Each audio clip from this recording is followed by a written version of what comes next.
right here in the front. Please. Hi, Pamela with Indianapolis Capital. Along the same lines, the key points you're talking about today, setting these shorter-term goals, changing the meeting, pushing biofuels. I don't think that the people, my readers, are really going to feel a lot of confidence from this, that anything's actually going to happen, that people who see the Bay staying the same way and not improving. Well, if you can address sure. that, like speaking to the regular people who are out there who care about it. Sure. You're right. The mere fact that, here's a number and here's a goal, yeah, that in and of itself wouldn't give folks any confidence. But $795 million, and I'll just speak from Virginia. I'm going to let the other guys make their own case. In a state that has historically not made investments to any large degree in this, $795 million to upgrade sewage treatment plants in the last 2.5 years is huge. 20 million, it was followed where there were 17 million, $37 million for matching best practices with farmers to do best practices to shelter agricultural runoff is huge for us. Preserving 265,000 acres of open space in the last 2.5 years, that is huge for us. Working on a tough issue like this crab harvest, that is not, maybe that's not huge for everybody, but it is a real important, the crab health is a really important bellwether of bay health.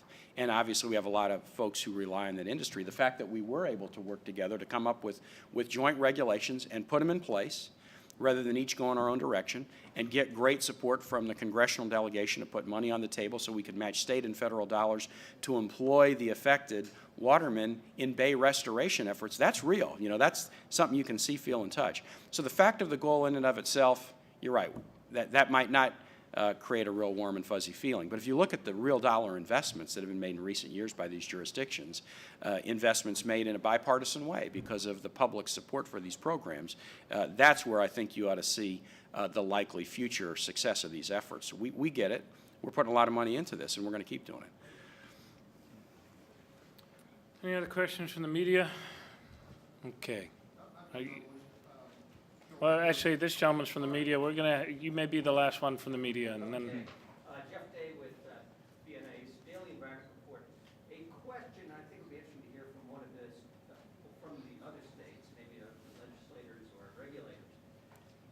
How do you, working with the counties, towns, the cities throughout the watershed, but particularly in those states that don't touch the bay, how do you get those jurisdictions to do the planning things, put the money into the municipal, whether it's point sources, water treatment, wastewater treatment plants, development around towns, suburban development, other kinds? How do you get them to do what will need to be done? Well, I'll take a stab at that. It's a great question. And I think there's a couple answers. First, the answer is that it is always a question of resources for those towns, even in good times, and it's especially true in difficult times. And in the case of Pennsylvania, we have made $1.2 billion newly available for water and sewer projects. We've also addressed the issue of at least agriculture runoff by passing an important new law that more than doubled the number of farms that have to file a nutrient management plan. There has to be a mixture of resources made available as well as sensible regulation that has the support of voters at the end of the day. It goes back to, I think, Governor O'Malley's point.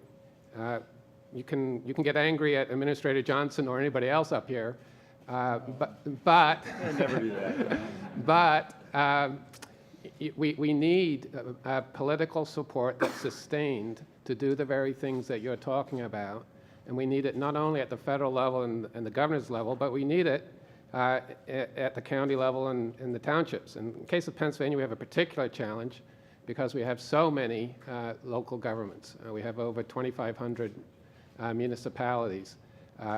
we took William Penn real seriously about local government and local control, and that's both a blessing and sometimes a problem. But I think as long as we have sensible goals with resources that can match them, people in Pennsylvania love their water, they love the Susquehanna, and they actually love the Chesapeake Bay. Thank you all very much. Mayor Fenty and I will be hanging around as will some of the other people. And Governor Kaine, thank you for your future leadership. Thanks.